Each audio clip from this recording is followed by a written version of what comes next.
नमस्कार दोस्तों, कहानी जीवन की में आप सबका स्वागत है। मेरे जीवन की सबसे बड़ी चुनौती यह थी कि मेरी माँ और मेरी पत्नी कभी आपस में नहीं बनी। शादी के शुरुआती दिनों में दोनों के बीच तकरार शुरू हो गई थी। छोटी सी बात पर ही बड़ा मुद्दा बन जाती। माँ को लगता कि मेरी पत्नी आधुनिक विचारों में जीती है और घर की परंपराओं का मान नहीं करती, जबकि पत्नी का कहना था कि माँ हर बात में उसके जीवन को कंट्रोल करना चाहती है। मैं दोनों में बराबर प्यार करता था।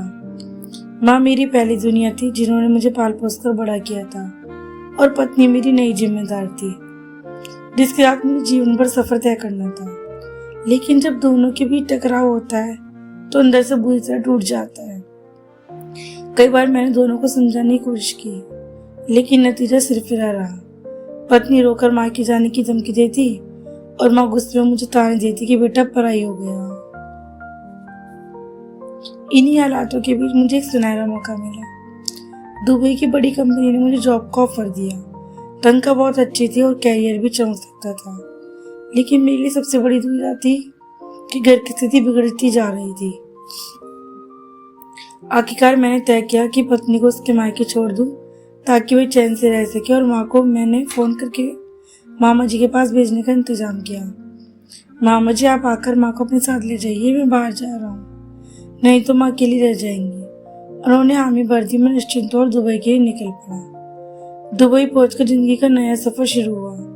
ऊंची ऊंची इमारतें, चमचमाती सड़कें और सपनों की रफ्तार भरी दुनिया। सुबह दफ्तर, शाम काम, रात को अकेलापन। माँ की याद तो आती थी, दिल को तसल्ली होती कि वो मामा जी के साथ होंगी। पत्नी के भी मायके में फोन आते रहते। धीरे धीरे मैं काम में डूब गया और समय बीतने लगा। मुझे लगता था कि मैंने सब कुछ ठीक कर दिया। माँ सुरक्षित, पत्नी सुकून में, और मैं अपना कैरियर बना रहा हूँ। लेकिन किस्मत ने मेरे साथ ऐसा खेल खेला जिसकी मैंने कल्पना भी नहीं की थी। करीब 1 साल बाद मुझे अचानक रिश्तेदार का फोन आया। उन्होंने कहा, बेटा तुम्हें एक सच्चाई जाननी होगी। जिस दिन तुम दुबई गए थे, माँ जी से बात की थी, उस दिन उनका एक्सीडेंट हो गया था। उसी रात उनकी मौत हो गई थी। मेरे पैर पर जमीन खिसकी। अगर मामा जी उस दिन चल बसे थे तो माँ कहाँ गई? किसने उनका ख्याल रखा? दिल में एक अजीब सी घबराहट दौड़ गई। क्या माँ के लिए उस ताले वाले घर में रह गई? मैंने तुरंत दुबई की नौकरी छोड़ दी, फ्लाइट से भारत लौट आया। रास्ते पर मेरी सांसें अटकती रही। अब मैं अपने घर पहुंचा तो वहीं ताला लटका हुआ था। मैंने अपनी आंखों से लगाया था। 1 साल पुरानी जंग धूल उसकी हालत बयान कर रही थी। कांपते हाथों से मैंने ताला खोला। दरवाजा खुला था। सीलन और अंधेरे की गंध ने मुझे घेर लिया। धूल की मोटी परत हर जगह थी।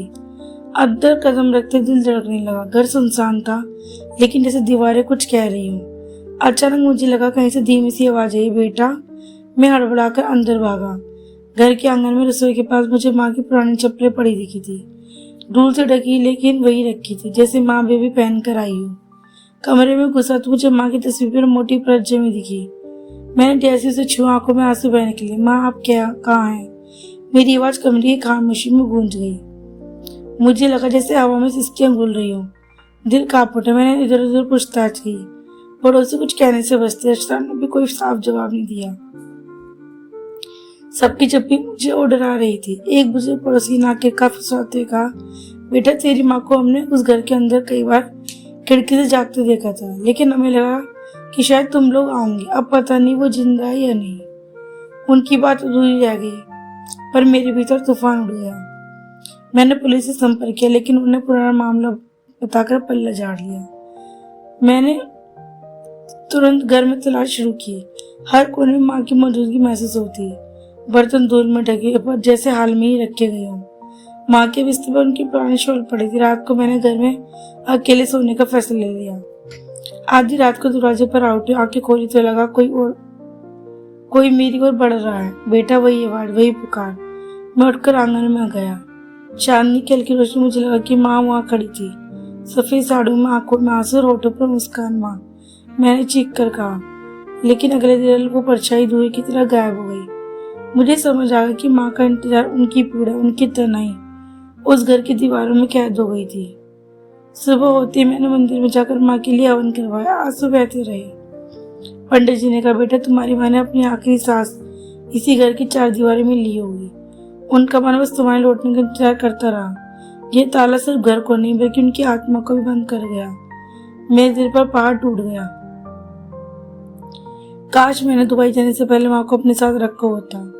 आज भी जब मैं उस घर के सामने खड़ा होता हूँ तो ताले की याद आती है। वह सिर्फ लोहे का ताला नहीं था, वह मेरी माँ की तन्हाई का प्रतीक था। उनकी आवाज अब भी कोनों में गूंजती है, बेटा। और मैं सोचता हूँ जिंदगी ना में कैरियर दिया, दौलत और सपनों की उड़ान लग जाते हैं, लेकिन हमारे अपने चुपचाप ताले में बंद रह जाते हैं। तो दोस्तों प्लीज अपने दोस्त, अपनी माँ बाप, अपने घर का सबका ख्याल रखना चाहिए। दोस्तों आज की कहानी आपको कैसी लगी कमेंट बॉक्स में जरूर बताइएगा। अगर थोड़ी सी भी अच्छी लगी हो तो इस वीडियो को लाइक और शेयर कीजिएगा, चैनल को सब्सक्राइब करें। राधे राधे दोस्तों, कल फिर मिलते हैं एक नई कहानी के साथ।